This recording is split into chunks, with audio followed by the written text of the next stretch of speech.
People are like, who is Danielle Victor? And I'm like, bitch, it's Danny with 2 N's. Am I a fashion blogger? Maybe. Am I a storyteller? For sure. Am I a badass bitch? Absolutely. So if you're smart, you'll subscribe to my channel.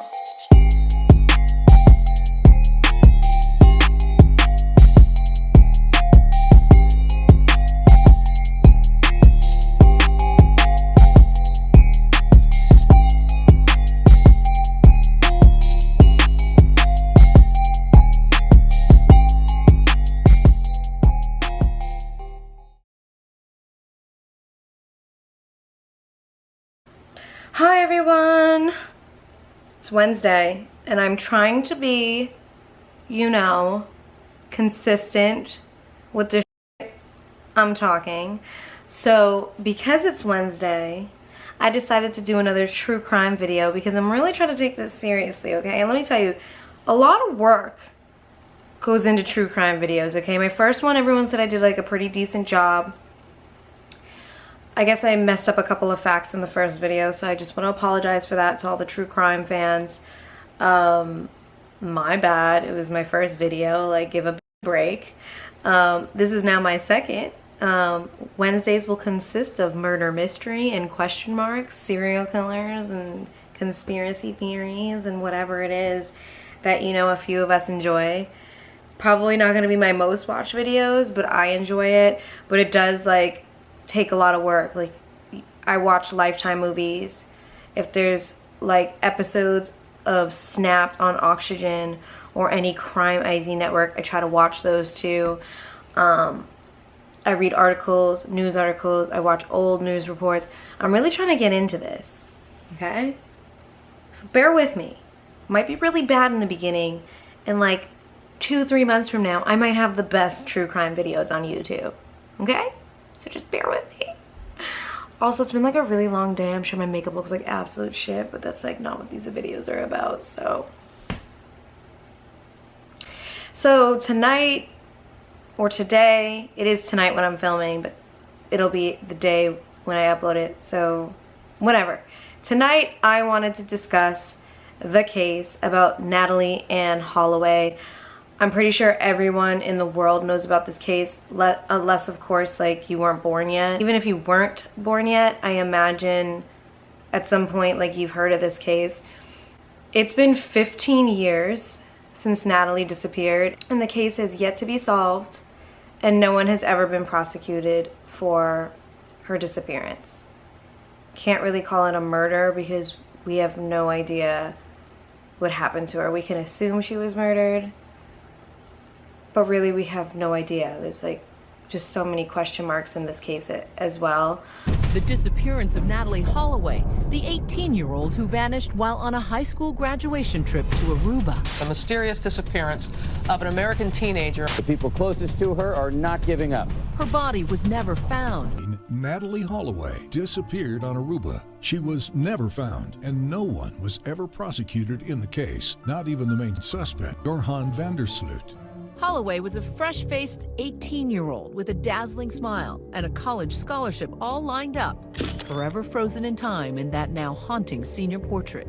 And I remember when this happened. I was super young at the time, but I remember when all this was breaking through the news, and I thought to myself, like, I'm never going to Aruba. I'm literally never going to Aruba. Was Aruba on my list of things to do? I think me and my sister talked about going to Aruba, but like after like revisiting this case and reading all the facts, I'm pretty sure I'll never go there, and no one should ever want to go there after this case. But besides the point, Natalee lives in Mountain Brook, Alabama, and on May 24th, 2005, she graduated from Mountain Brook High School. So she and a couple of other classmates planned a trip to Aruba. It was chaperoned, there was other adults, and they decided to take this like almost graduation / class trip to Aruba. So when they went on this trip, they went to an the trip was all inclusive, so that means drinks, food, everything was included.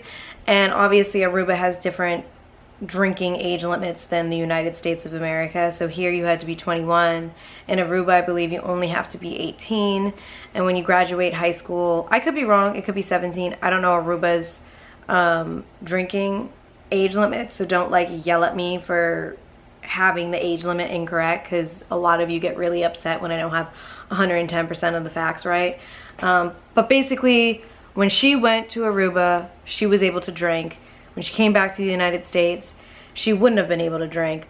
So basically all I'm saying is when she went on the class trip with her high school graduating class, everyone was able to drink legally. So as they're on this resort, there's like this tourist hotspot called Carlos and Charlie's, and they frequently went there, her and all her classmates. Oxygen did like a special called Natalee's Classmates, and one of her classmates said that they met this guy, Jorhan Vandersloot.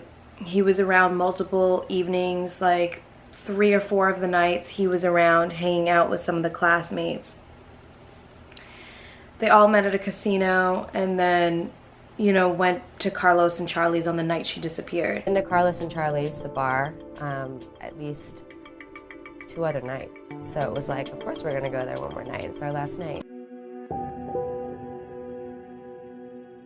Within the nights that they were there, Natalee and a few others met Jorhan Vandersloot. He was good looking, he was charming. One of her classmates explained that there was like chatter on the trip. Other girls were talking about how he was cute and who was gonna hook up with him, and that Natalee had a thing for him, and he was around on more than one occasion, but he was absolutely there on the night she disappeared. They went to a casino first, had a couple drinks, maybe one too many, and then they went to Carlos and Charlie's until the bar closed. They had met Jorhan Vandersloot in the casino, at the casino table, and had invited him to come along. On the night that Natalee disappeared, Jorhan was with 2 brothers, the Kalpoe brothers, Deepak and Satish, and I am so sorry if I'm saying this incorrectly, but I think that's how you pronounce their names. But they're brothers, and he was with them. So in the Oxygen special, her classmates said that Jorhan and the 2 brothers were all at Carlos and Charlie's. They got invited because it was their last night and they were kind of celebrating and enjoying the vibe and the atmosphere, whatever. You know how any of us would do if it was our last night on any type of vacation. So her classmates said in the special that they all stayed until the bar closed, and after the bar closed, they went outside, they went to a street vendor, could have been a taco truck, any type of food, and they were getting food while they waited for the shuttle to arrive to take them back to their hotel. And as they're getting food, they saw Natalee in the back seat of a white car with Jorhan and the 2 brothers. So basically, all her classmates saw Natalee for the very last time in the back seat of the car with Jorhan Vandersloot and the 2 Kalpoe brothers. We were gonna wait for the shuttle, and then while we were waiting for the shuttle, grab some street food. While we were waiting for street food, I remember seeing Natalee in a white car driving away. The window was rolled down. She got in the car, according to witnesses. She said, "Woohoo, Aruba." My impression was, oh great, she found a ride back to the hotel. The following morning, her classmates all went downstairs to get on the bus to head to the airport to go back to the United States. When they were doing roll call, the only person missing was Natalee. And at first, all her classmates were like, kiki, haha, she's probably drunk somewhere, didn't wake up, joking around about the matter. But then an hour passed, another hour passed, another hour passed, and they all had to leave because they had to catch their flight. And so panic started to set in. And they're like, oh my God, she's actually, like, where is she? Like, what happened to her? Where did she go? And the last person they saw her with was Jorhan Vandersloot and these 2 brothers. We were all on the bus, you know, taking roll, and the one person missing was Natalee. So we're joking, we're laughing, we're like, oh my God, where is she? Must be passed out somewhere. Very quickly, it turned into, oh my God, where is she? Like, how come we can't find her? And it quickly turned to hysterics. So her classmates had to fly home. They wouldn't let any of the students stay, and a couple of the chaperones or parents stayed behind. But one of the chaperones called Natalee's mother, Beth Holloway, immediately and let her know what was happening. Her mother packed her bags, got on a flight, and flew straight to Aruba, as any mother would if they heard their daughter is missing. Didn't show up, didn't go to the airport, missed their flight, and no one knew where she was. I would get on a flight if I was a mother. You would probably get on a flight if you were a mother. Any good mother would be like, don't even say anything else. I'm gonna be there in 6 hours, 5 hours, 3 hours, however long the flight is from Alabama to Aruba. If you were a mom and some chaperone or some other mother called you and said, your daughter missed roll call, she's not getting on the flight, you would be on the next flight out. And so that's what Beth Holloway did. Phone rang and it was my son. He said, Dad, he said, Natalee has missed her flight back home. Things just ran through my head. I said, she's never late for anything, never. Knowing her, I thought something bad's happened. Now, at this point, even though multiple women in her class were joking around about who was gonna hook up with Jorhan Vandersloot, even though that name is horrible, and why would you ever want to hook up with anyone with the name Jorhan Vandersloot is besides the point. Her friends had like a really bad feeling, and they started to be like, okay, maybe he had something to do with it, because one, everyone saw Natalee with him, and that was the last person to see her before she disappeared. And two, her friends just said they got like kind of like a weird bad vibe from him. So even though Natalee's mother Beth flew to Aruba immediately, the Aruban authorities would not declare Natalee missing for 48 hours. I think that's kind of a rule in the United States too, but you would think if a tourist went missing and our whole class left a hotel, had to fly back to the United States, you would immediately declare her missing. So I feel like from the very beginning of reading this investigation over again and restudying it and rewatching all these news articles, the Aruban authorities made this process extremely difficult for Natalee's family. And it's like, why? Why couldn't you just help from the jump? So Natalee's mom went to the hotel that her and her classmates all stayed at, and she asked the front receptionist about Jorhan Vandersloot. At this point, her mother Beth does not know Jorhan's name, nothing, but she described him. I'm not sure if she showed her a picture or she got information from the chaperone that called her or whatever, but she was telling and describing this man to the receptionist at the hotel. And she explained that Jorhan Vandersloot had a reputation on the island of taking advantage of women on the island, especially tourists. Several friends of Jorhan tell the police that it was Jorhan's modus operandi to pick up girls in Carlos and Charlie's, then to have sex with them in a hotel or his apartment. An extensive search and rescue or recover started to happen in Aruba with hundreds of volunteers. At this point, this has become like headlines everywhere, a media sensation. The story is being told on news outlets everywhere. Hundreds of people are getting involved. Volunteers are helping out. They're taking time out of their day to help Beth Holloway, Natalee's mother, try and either rescue or recover Natalee on the island.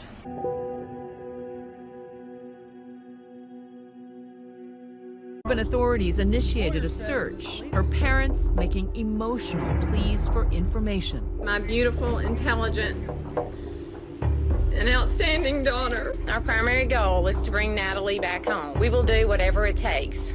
As I've said from the beginning, I'm not leaving Aruba without her. And Natalee is truly an angel.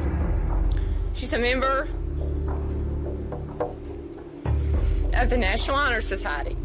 She's a straight A student. So even though Jorhan was the last person to see Natalee and be around Natalee with those two brothers, throughout the years, since it's been 15 years, there have been multiple different suspects and different scenarios and conspiracy theories and confessions that point at multiple different people and multiple different theories. Even though it's likely Jorhan Vandersloot did commit this crime, it's possible that maybe he didn't. And at this point, even 15 years later, we don't have a clue. Like, none of us have a clue, even though we kind of have a clue.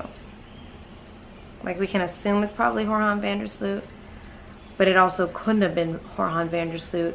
It's just impossible to know because there's not enough evidence, and there has been so many different fingers pointing in so many different directions. It's just like, where do we look? Where do we begin? How do we start to understand this case? With that being said, even though it possibly could not have been Jorhan, Jorhan and the Culpo brothers were both known for being on the island, roofing females, taking advantage of tourists, and doing things like gangbangs, which is so crazy to say, but like, that's RAPE. That's, in my mind, when I'm reading this in an article and I'm watching like these news reports and I'm watching these documentaries and I'm hearing people say that they're known for roofing girls and gang them or gang banging them. How are they not in trouble prior to all of this? If they have a reputation for doing such horrendous acts on an island, one, why are they still there? Two, why haven't they been arrested for previous crimes that clearly they're bragging about? I'm confused. I think there was probably an organized way of going about this. There was an organized way of identifying potential girls as victims, of picking them up, of finding out what they'd like to go back and do as far as party. Says Clint Van Zandt, an ex-FBI agent who has been investigating the case on Aruba since the first month after Natalee's disappearance. So when authorities questioned Jorhan and the two brothers, they originally said and admitted that they were with Natalee, but they dropped her off at the hotel and then left. Vandersloot's story kept changing. At first, he told her parents he dropped Natalee off back at the hotel. However, hotel security footage proves that that was a lie because Natalee never came back to the hotel. So then they changed their story. In one of his many police interrogations, he gave a clue. He suddenly stated that he took Natalee to his apartment.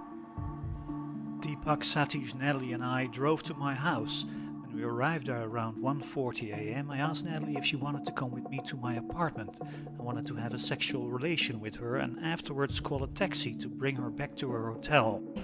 And then they changed their story again, and they kept changing their story multiple times. At one point, Jorhan said that Natalee wanted to see sharks, so he took her to a lighthouse where he knows that she could see sharks, and then he left her there. He just left her at the lighthouse by herself. Why on earth would you leave a female at a lighthouse by herself after she wanted to see sharks? What female wants to see sharks in the middle of the, how is she going to see them at night? You know that a lighthouse is just like a flick of a flash. How is she going to sightsee sharks in the middle of the night? That story didn't make sense. So again, another lie. On June 9th, 2005, Jorhan and the two brothers were arrested.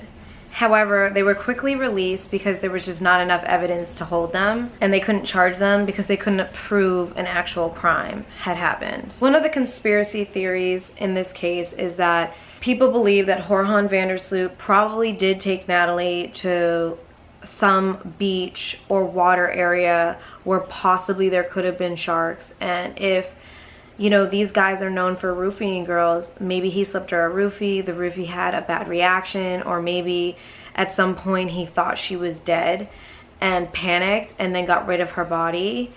That's just a conspiracy theory. Like I said, this case and reading about this case, there's so many people saying so many different things, but that is just one of the theories, that maybe he did take her to a beach, maybe something happened on that beach which led her to be hurt and or dead, and he did something to get rid of the body. But when pressed by police, he claimed he left her alone on the beach. Still, when Chris Cuomo spoke with him in early 2006, he was adamant he was innocent of any wrongdoing. Did you kill Natalee Holloway? No. Did you harm Natalee Holloway? No. So then they changed their story again, and Jorhan the brothers said they brought her to some type of fisherman hut and they left her there. And investigators later interviewed the fisherman, and the fisherman said that was impossible. We were working until 4:30 or 4 o'clock in the morning, and it would have been impossible for somebody to have brought somebody there or left somebody there, or anyone could have been there without them noticing because they were working so close in the vicinity. So again, proving that Jorhan and these brothers are now making up lies that are proving again and again and again not to be true. There were 3 fishermen on the beach, on the exact same spot that Jorhan said he left Natalee, and the fishermen did not see the two there that night, they told police. We arrived just after midnight at the fisherman's hut and stayed there until 4:30. If someone says that he came there with a girl, he's telling lies. It would have been impossible that they were there without us having seen them, unless all three of us were blind and deaf. When Natalee's case came out and it was being very public and news was spreading across all over, this woman came forward to describe an experience she had while she was in Aruba. Her name was Tracy. She described this experience as about waking up in the morning, she went for a walk or some type of exercise. If I can find the clip, I will put it here. But basically she went to the beach, she was looking at seashells, and this man pulled up alongside like where she was at by the fisherman hut, opened all his car doors and was completely naked, and basically wanted her, like came up, wouldn't let her pass, and wanted her to move towards his vehicle so he could kidnap her or murder, whatever he had planned for her. That's what he was trying to get her to do. A few people along the beach noticed a commotion because she was kind of like calling out and she was fighting back. She was resisting being taken, and the guy basically ended up taking off and like threatened to kill her or whatever. But she got away. She said that when she was listening or witnessing the Natalee case, she heard about the fisherman hut and how Jorge said they brought her to a fisherman hut and left her there. And she said it could possibly be true that maybe they did bring her there, they did leave her there, and some man could have taken her and did unspeakable, unimaginable things to her because something similar almost happened to her. Which is really making me think, if they're staying at an all-inclusive, resort or island, how is this happening? We have one woman missing. We have another woman who could have had a similar, more terrible, awful story, who's lucky and blessed enough to be alive to tell her story. But how is this happening while people are on vacation?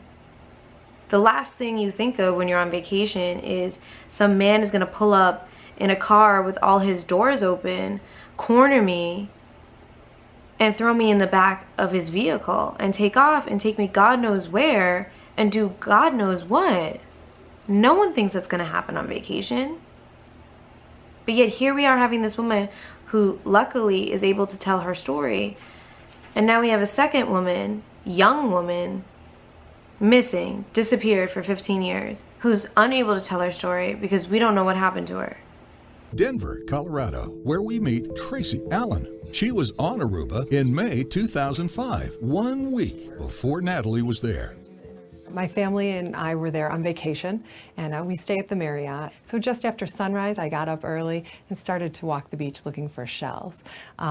I was walking past the fishermen's huts, and as I walked by, looking at the ocean, I looked back, and there was a man sitting down in one of those little picnic areas. And as I turned around and headed back, that man that had been sitting in those little picnic areas had pulled his car around, left it running, and left the doors open, and ran up to me and blocked my way so that I could not get back to my hotel. But he didn't have trousers? He had no trousers, no So underwear, for you no it was swimsuit. immediately clear what his intention was? Yes, he was absolutely trying to get me to his car. And to me or take me and rape. Tracy resists and draws the attention of some people further down the beach. And he finally threatened me, told me he would come back and kill me if I moved, and fled to his car. Now, Natalee Holloway, when she disappeared, it was all over the news media that she had disappeared right by the fishermen's huts. And that was only 9 days after. It was 9 days after. My incident was on May 20th, hers was on May 29th. If Joran van der Sloot and the Kalpo brothers did leave her at the fishermen's hut, it's a very good possibility that the man that assaulted me would have taken Natalee Holloway. That was his spot of choice. He had planned it out. That was where he was waiting for a victim. He was waiting for a woman by herself to take. The fishermen were saying, Joran and Natalee were definitely not here unless we were deaf and blind. What do you think about it? I think that's a very strong statement that they weren't here, and I also know that the police also believe that there's a great possibility that they were never actually here on this beach.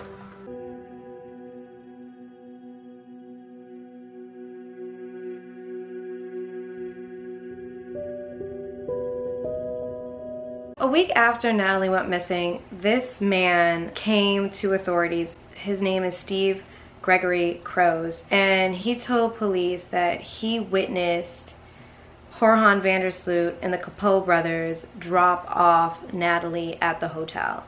He just went up to the authorities. He wasn't being questioned.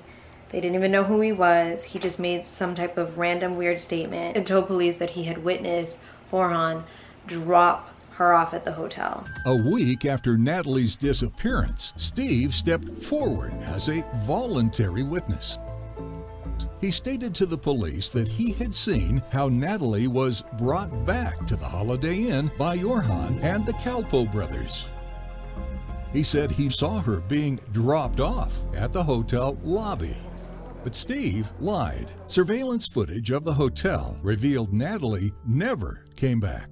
On June 17, 2005, he was arrested, unquestioned.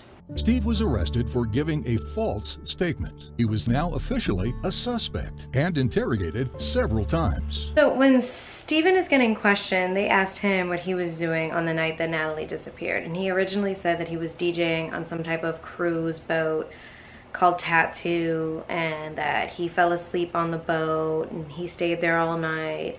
And he said that he went to a bar before he went to work, but it wasn't Carlos and Charlie's, and that he was nowhere near there and nowhere near Natalee. But then I'm like, that's really contradicting, because you just said that you witnessed Jorhan Vandersloot and the two brothers drop her off at the hotel. So if you in fact worked all night and slept on this boat that you worked on, how could you have possibly witnessed Jorhan Vandersloot and the two brothers drop her off at the hotel?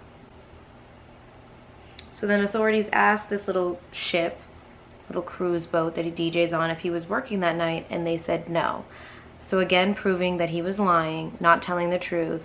I don't know if him and Jorhan were boys, if he paid him. I don't know what the deal is, but it was very clear, and is still very clear, that he was lying. I actually think maybe he's still in Aruba. Maybe he probably still has a job there. Steve is no longer a suspect in the case. Every Sunday, he can be found performing on the beach next to the Holiday Inn, as if nothing ever happened. I just don't know how after all these years, these people that have come forward and made false statements and have lied have not told the truth. How do they live with themselves? He also told investigators that he was nowhere near Carlos and Charlie's the night Natalee went missing, and that he was at another bar before he went to work.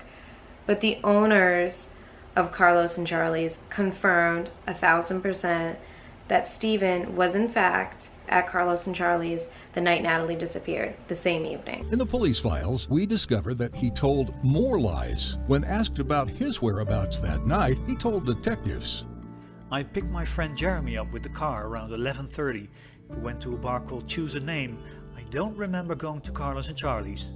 But the staff at Carlos and Charlie's have a better memory. They state that Steve was definitely in their bar that night, and not at 11:30, but earlier, at 10 p.m. So his story is confusing. Everyone's story is confusing, because everyone is lying. It's just one big lie. Everything out of all these people's mouths has been a lie.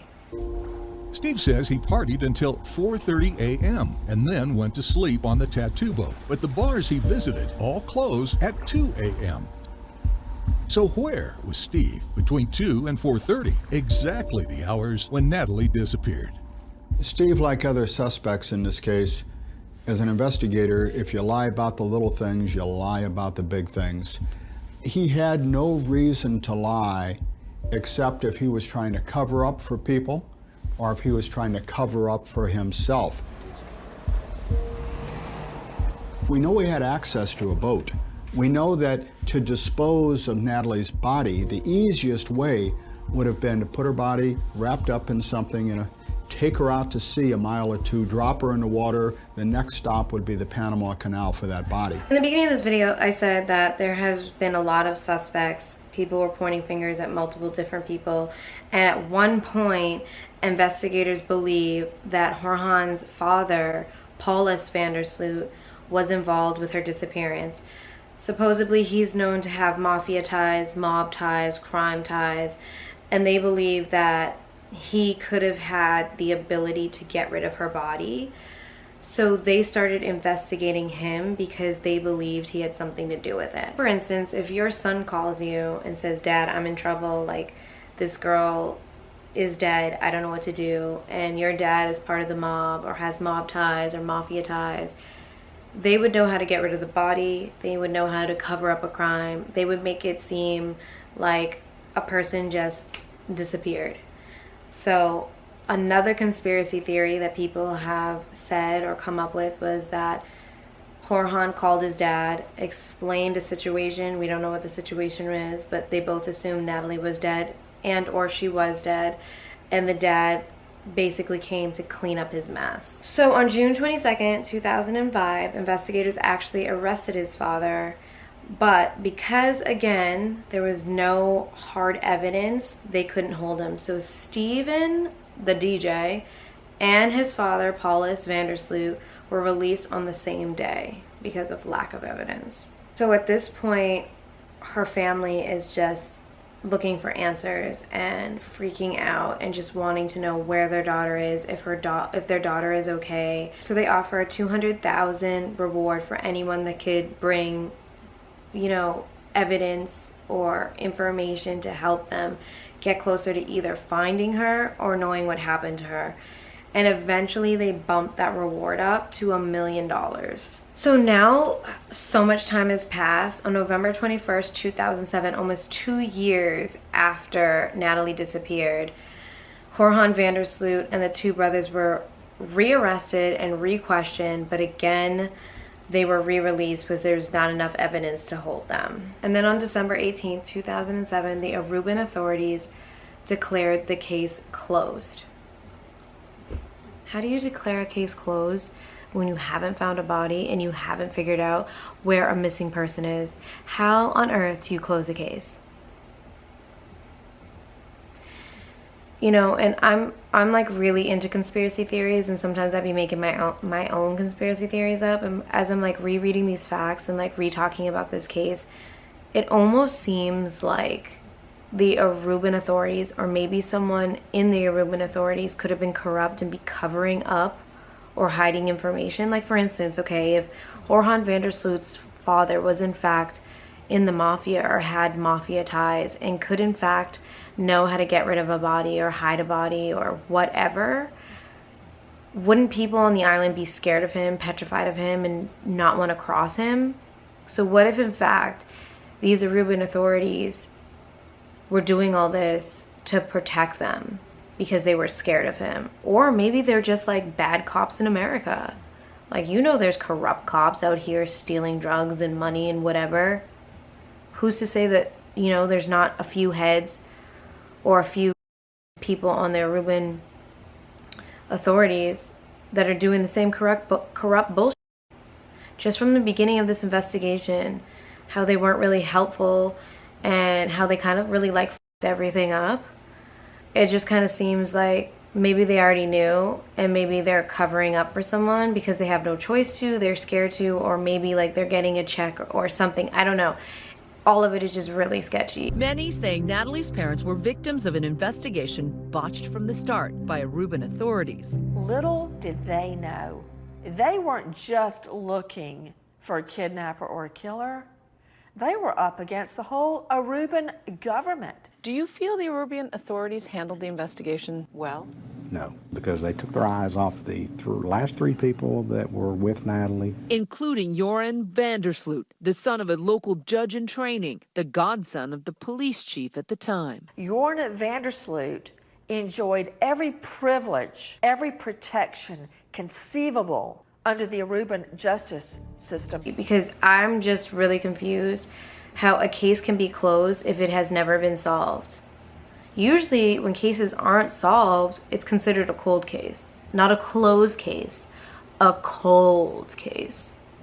What did that feel like when you heard case is closed, case being your daughter. It's been such an emotional roller coaster from the beginning that when I heard the news, I can't tell you if that hurt worse than the day they released the suspects in July of '05. So on February 1st, 2008, this case was reopened. It's just like this whole situation is just like, of course the case is reopened because it should have never been closed to begin with. So at one point he's on camera saying, if they find this girl, I'm in deep shit. Sounds like a confession to me.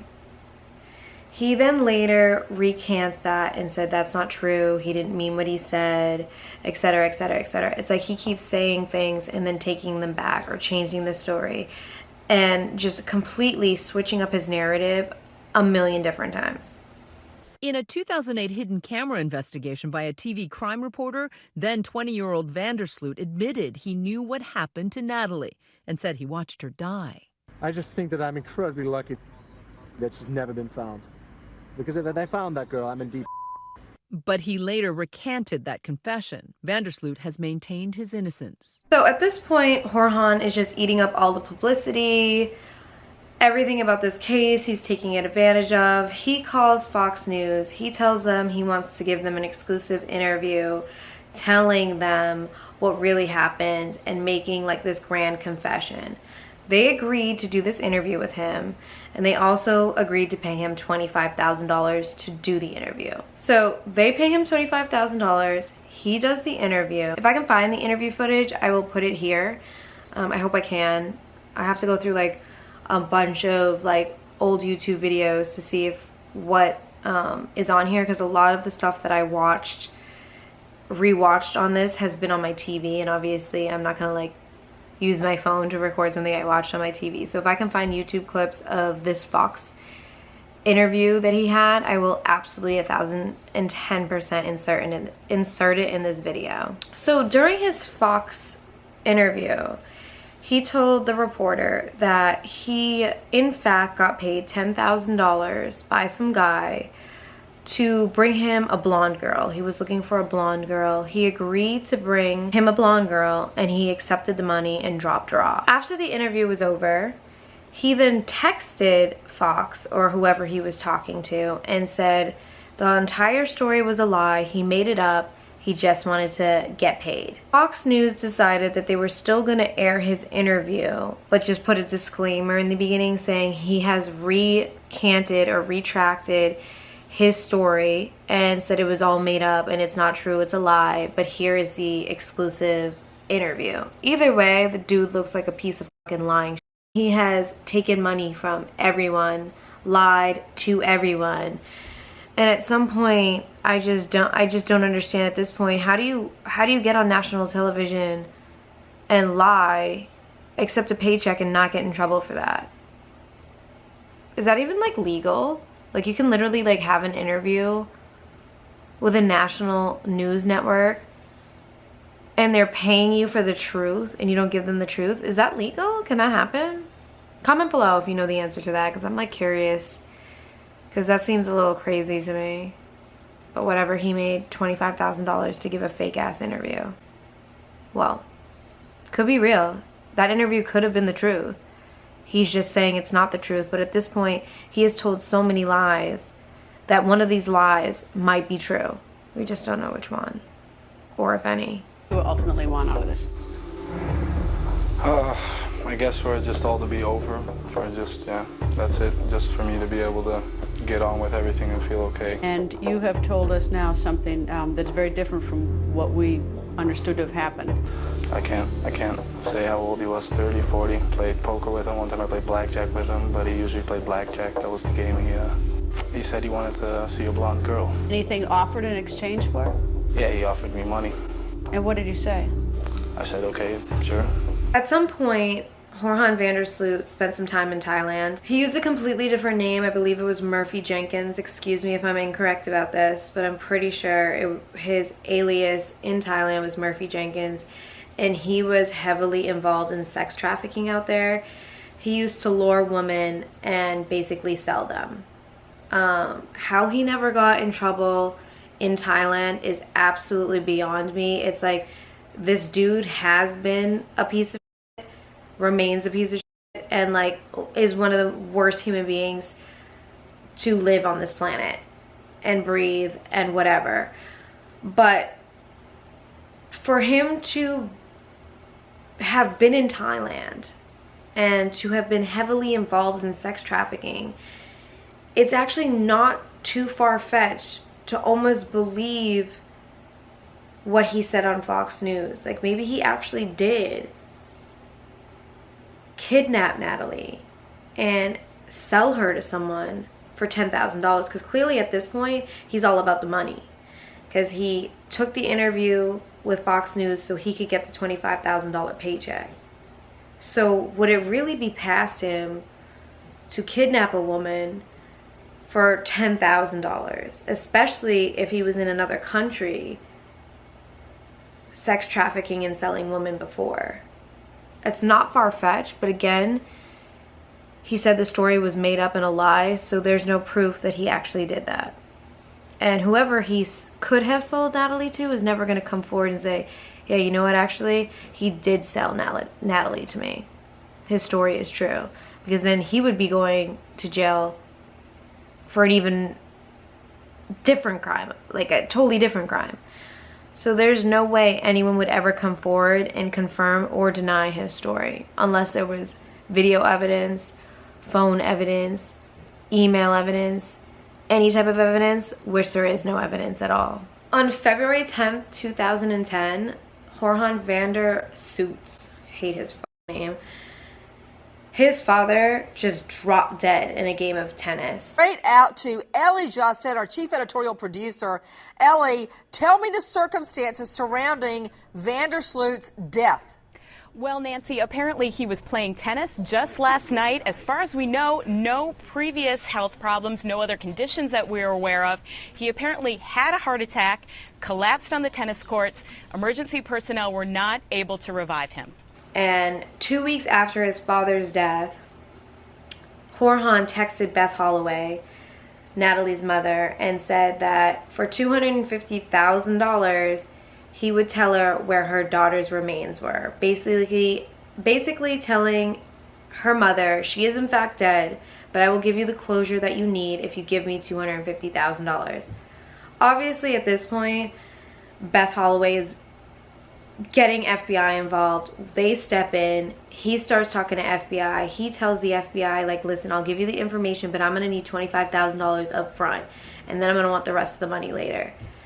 So they give Jorhan $25,000 to find out where Natalee's remains could be. So I might have the information a little incorrect here, so I'm going to apologize in advance, but Jorhan told investigators at the FBI that Natalee's body was underneath a house his father had been doing construction on at the time of her disappearance.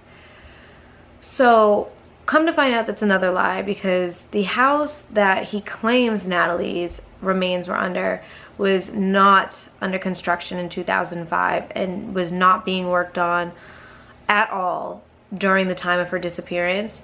So he lied to authorities again and extorted them for $25,000. So at this point, the FBI have decided that they're going to arrest Jorhan and charge him with extortion, because what he did, lying to the cops, taking money from the cops, was indeed a crime.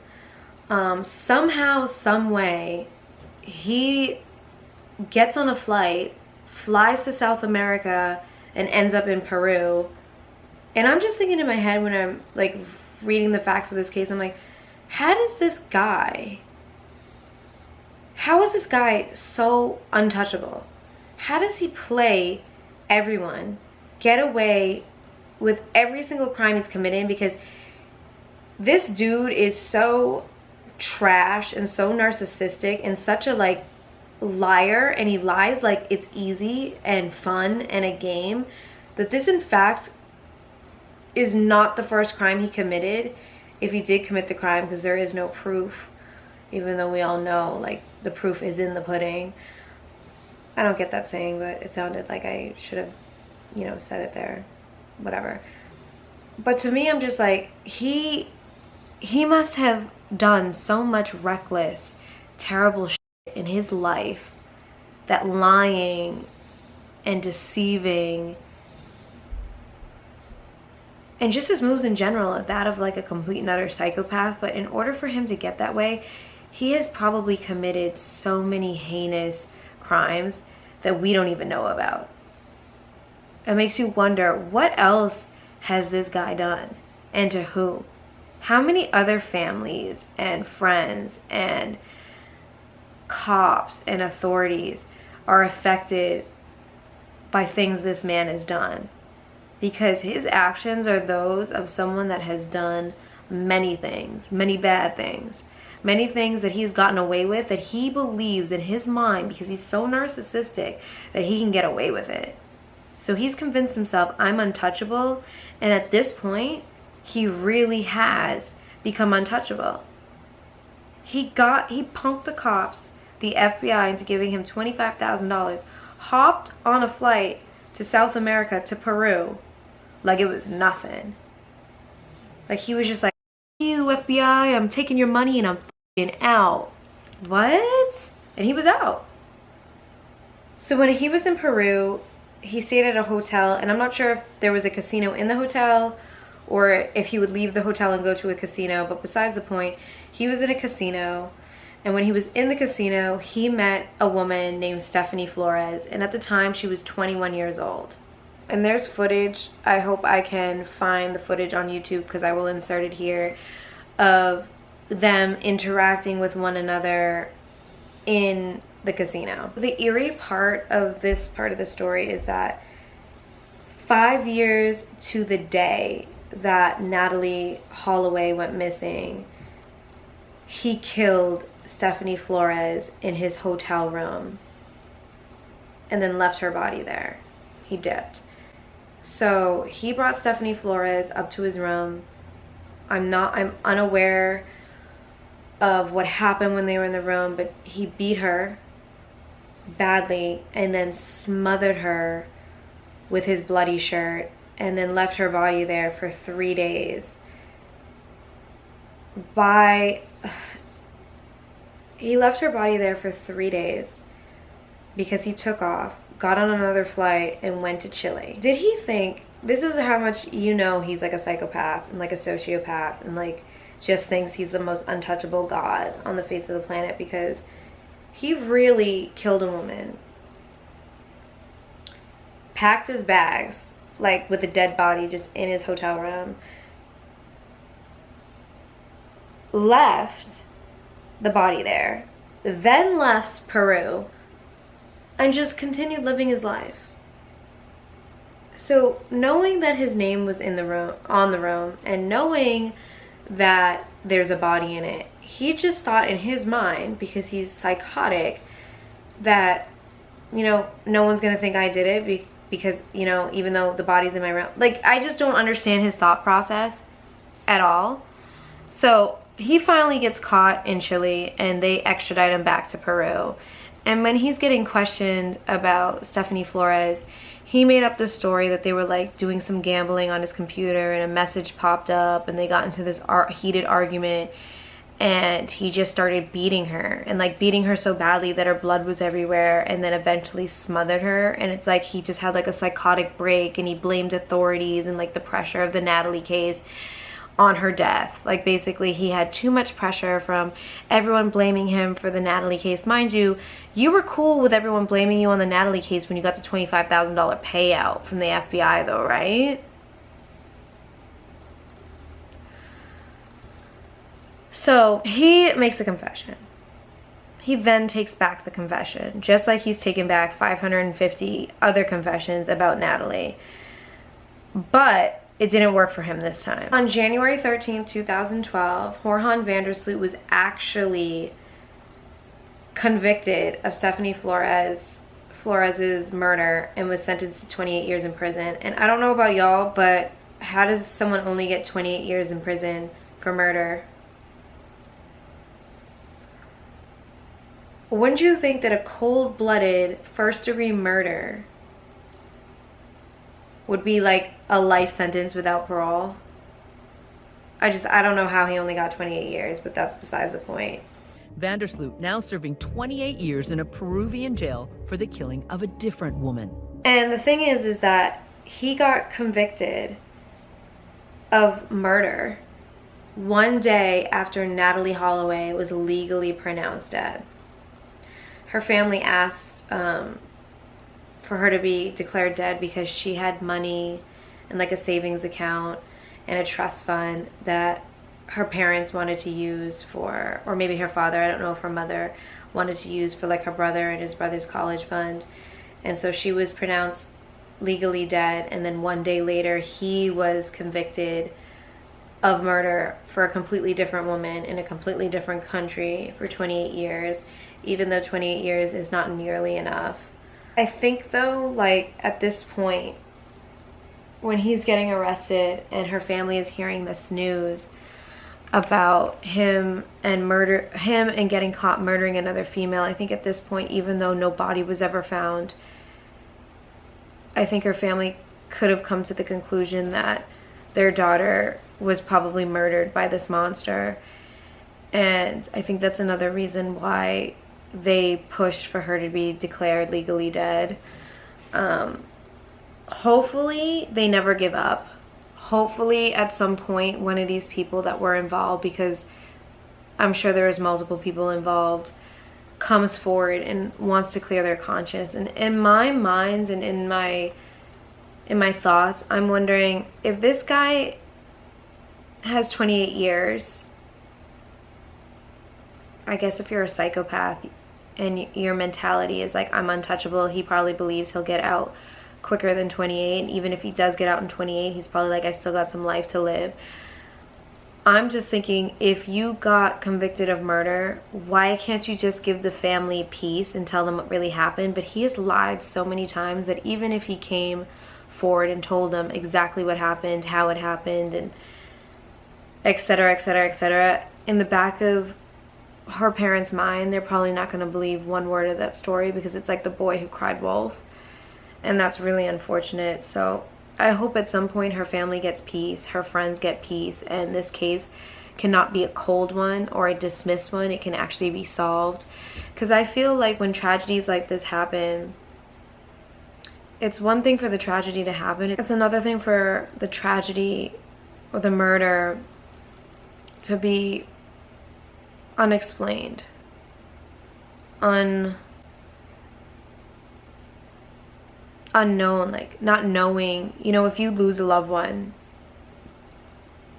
you would want that closure to know what happened to them and who did it. And this poor family has no idea what happened to their daughter. They just have conspiracy theories, just like we all have conspiracy theories.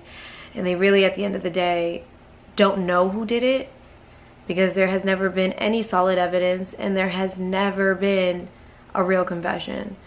So I pray at some point her family can get the closure that they need, because I can't even imagine. I just can't even imagine. So that's it. That is my second true crime video. I hope you guys enjoyed it. I hate doing outros. Like, it's kind of weird to do outros on videos like this because it's like so dark and gloomy and, you know. But I do hope you guys enjoyed how I told the story. I hope you guys enjoy these videos. Please let me know if you want me to continue doing them. And don't forget to give this video a thumbs up or a thumbs down. But as I always say, if you're giving it a thumbs down, you probably shouldn't be on this channel. But if you are going to be here, make sure you hit that subscribe button, but also hit the bell, because if you don't hit the bell, you won't get notifications, and that would be stinky, because then you won't know when I post. Follow me on Instagram, XXO Danielle, Swallow It Podcast, The Official Victor Twins, and Little Caesar the Frenchie. I love you guys to the moon and back. Be safe. Hold your loved ones tight. Because I'm going to say that after every true crime video, because I just get chills and goosebumps thinking about how many monsters are on this earth, and we just never know when we're going to interact with one. It's kind of why I'm antisocial, because it's like, f y'all. Be safe. Till next time. Love you.